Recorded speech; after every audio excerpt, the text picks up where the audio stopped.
So hey guys, welcome back to my new video. So guys, आज की video बहुत important होने वाली है क्योंकि इस वीडियो में हम लर्न करने वाले हैं दो केसेस जो सबसे ज्यादा यूज होते हैं क्लास 6 और 7 में। जो पहला है नॉमिनेटिव केस जो हम 6 में पढ़ते आ रहे हैं, और दूसरा जो अब आप यूज करने वाले 7 में वो है आकुजाटिव केस। अब ये दो केस क्या होते, क्या डिफरेंस है, कहाँ यूज करते हैं, अच्छे से इस वीडियो में आपको पूरी डिटेल में आपको बताने वाला हूँ। तो वीडियो एंड तक जरूर देखना, और हाँ, एंड तक देखना क्योंकि एंड में मैं कुछ top subscriber of the week के नेम शाउट आउट करने वाला हूँ। Okay, so without wasting any further time, let's get started. तो गाइस, लेट्स स्टार्ट। तो गाइस, सबसे पहले चीज जो आती है टॉपिक, वो है डेफिनेट और इनडेफिनेट आर्टिकल्स। अब देखो, डेफिनेट आर्टिकल्स क्या होता है बताया था, द जो इंग्लिश में द होता है, THE द, उसे डेफिनेट आर्टिकल कहते हैं, और आ और एन होता है वो इनडेफिनेट कहलाता है। अब देखो, यहाँ हमारा नॉमिनेटिव केस है और यहाँ है हमारा अकुजाटिव केस। अब देखो, यहाँ पर जो हमने डेफिनेट आर्टिकल्स पढ़े थे इसके, नॉमिनेटिव का क्या था डेफिनेट आर्टिकल, एक था डेयर, डी, और क्या था एक और दास। ठीक है, ये तो। और इनडेफिनेट सा क्या पढ़ा था हमने, आइन, आई नो और आइन। तो डेयर डी दास जो था वो हमारा था डेफिनेट आर्टिकल नॉमिनेटिव में, और डेयर डी दास का जो इनडेफिनेटिव वो है आइन, आई नो और आइन। इतना पढ़ा था। अब देखो, अब आप 7th में अगर इसमें यहाँ इस क्लास में आपको आकुजाटिव का आने वाला है। अब देखो डिफरेंस क्या है। आकुजाटिव में ना गाइस, सिर्फ मेल जो केस होता है, मेल केस कौन सा है, डेयर और आइन, इसमें बस चेंजेस आपको दिखाई देंगे। बाकी जो डी और दास है ना, बिल्कुल सेम रहने वाले हैं। उसका जो इनडेफिनेट और डेफिनेट है दोनों सेम रहेगा, बस दोनों में चेंजेस कहाँ आने वाले हैं, मेल केस में। अब देखो, जैसे जो डेयर है ना वो बदल जाता है देन में, DER जो बदल है वो बदल जाता है DEN, देन में, देन। ठीक है, और जो आइन होता है वो बदल जाता है आइनेन में। ठीक है, और बाकी ये तो सेम है, डी remain same and indefinite of that also remain same, आई नो दास also remain same and indefinite of that आइन also remain same. Only difference कहाँ है, मेल के केस में डेयर जो है वो आकुजाटिव में देन में बदल जाता है, और जो उसका इंडेफिनेट आइन है वो आइनेन बन जाता है। Got it? ये तो सबसे मेन चीज जो आपको समझाना था। अब इसके दूसरे रूल की तरफ बढ़ते हैं। So guys, let's move to the next rule. अब देखो, ये नॉमिनेटिव है और ये आकुजाटिव है। अब सबसे मेन चीज मैंने आपको समझाना भूल गया, वो था इन ये और कहलाते क्या है। दैट मीन जो नॉमिनेटिव केस और आकुजाटिव केस है वो और क्या कह सकते हैं हम। देखो, नॉमिनेटिव जो केस होता है हमारा, उसे हम सब्जेक्टिव केस भी कह सकते हैं, और जो आकुजाटिव होता है हम उसे ऑब्जेक्टिव केस कह सकते हैं। अब आप सोचोगे ऐसा क्यों कह सकते हैं। अब देखो, मैं आपको अच्छे से समझाता हूँ कि हम नॉमिनेटिव को सब्जेक्टिव केस क्यों कहते हैं और आकुजाटिव को हम ऑब्जेक्टिव केस क्यों कहते हैं।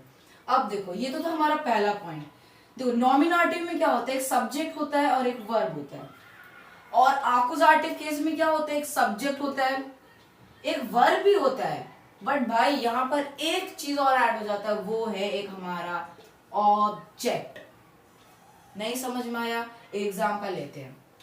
जैसे मैं बोलूं इश हाइस अरीज, ठीक है, ये तो मैंने समझा दिया।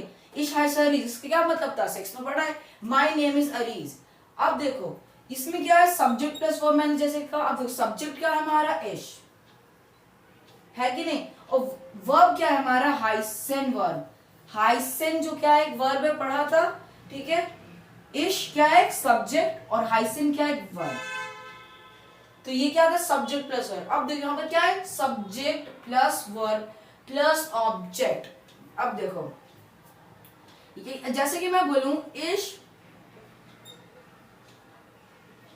स्पील ऑफ, मैंने क्या लिखा, इश स्पील ऑफ फुटबॉल। अब इसमें आकुजाटिव केस क्यों लग रहा है, देखो पहले क्या था, रूल बाय रूल चलो। पहला क्या है, सब्जेक्ट, ठीक है भाई, ये लो सब्जेक्ट है हमारा। सेकंड क्या है, वर्ब, ये भाई वर्ब। स्पीले मतलब क्या होता है, टू प्ले, वो इश के साथ कॉन्जुगेट होकर स्पीला बना, तो वो वर्ब। और एक ऑब्जेक्ट जो मैंने कहा वो हुआ फुटबॉल। अब समझ में आ रहा है? अब देखो इसको और ब्रीफली समझो, मैं और ब्रीफली समझा रहा हूँ, नहीं समझ में आ रहा है। देखो मेन जो चीज है ना नॉमिनेटिव में क्या होता है, subject is always is equal to object, and यहां क्या होता है, subject is not equal to object. कैसे? देखो जो सब्जेक्ट होता है वो ऑब्जेक्ट इक्वल होता है, मतलब जो सब्जेक्ट मैं कह रहा हूँ वो ऑब्जेक्ट इक्वल। जैसे मैं बोलूँ इश हाइस अरीज, मतलब दोनों की बात, दोनों का मीनिंग जो हो रहा है वो सेम है, इश हाइस अरीज। अब मैं ही तो अरीज हूँ, मेरी बात हो रही सिर्फ, यहाँ कोई और चीज या ऑब्जेक्ट नहीं है। देखिए इश हाइस अरीज, मैं ही, मेरी बात हो रही है सिर्फ यहाँ, और किसी, मैं ही तो अरीज हूँ, ठीक है, अरीज मैं ही तो, दोनों तरफ से देख लो, तो मतलब मीनिंग सेम रहेगा, इसलिए सब्जेक्ट इज इक्वल टू अरीज। जैसे अगर मैं बोलूं और आकुजाटिव केस में ich spiele फुटबॉल, आई अलग है, स्पील अलग है, फुटबॉल अलग है। दूसरा एग्जांपल इसका लेते हैं, जैसे एक आकुजाटिव वर्ब है haben, ठीक है, haben एक हमारा आकुजाटिव वर्ब है, ठीक है। अब haben, ich habe einen Bruder, मेरे पास एक ब्रदर है। अब देखो ich habe, I have a brother, यहाँ पर कोई भी किसी से मिल नहीं रहा, अलग अलग बात हो रही, इश अलग हो गया, यहाँ हाब अलग हो गया, और वर्ब जो हमारा ऑब्जेक्ट है वो भी अलग हो गया। लेकिन यहाँ पर सेम, इश बिन अरीज, आई एम अरीज, अरीज मैं ही तो हूँ, मैं ही तो अरीज हूँ, लेकिन इश हाब आई एम, मेरे पास एक ब्रदर है। समझ में आया? अब देखो, अब सबसे बड़ी कंफ्यूजन मुझे पता है क्या रही है, वो है आकुजाटिव केस। हमें कैसे पता चलेगा यहाँ आकुजाटिव लगाने के नॉमिनेटिव, नॉमिनेटिव लगाने या आकुजाटिव।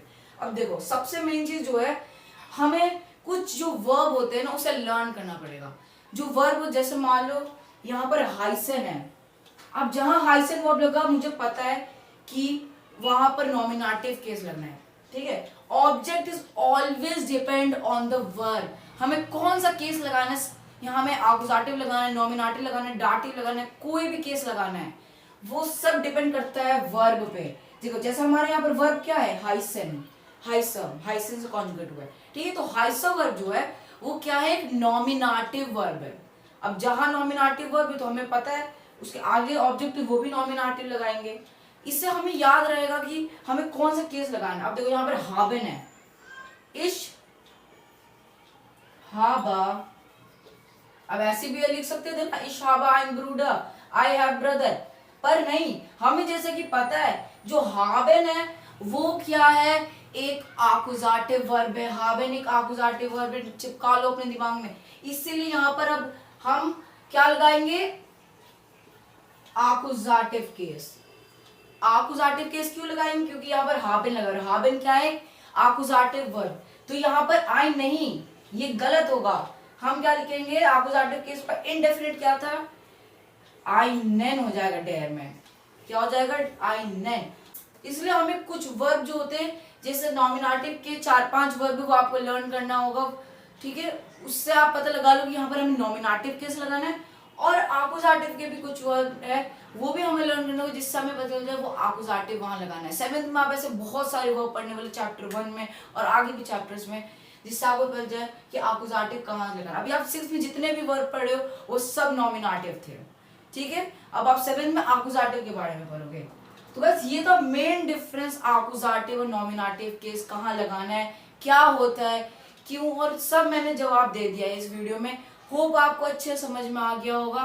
तो अब है top subscriber of the week जो मेरे है, उसका मैं नाम अनाउंस करने वाला हूँ। तो ऐसा मैं अनाउंस करने वाला हूँ जो मेरे top subscriber of the week है, तो 2 ही जो अभी तक जिन्होंने कमेंट किया है इसी वीक और सब्सक्राइब भी किया है, तो उनका नाम अनाउंस करता हूँ। वो है पहला गणेश पाल और दूसरा रुद्रांश शर्मा।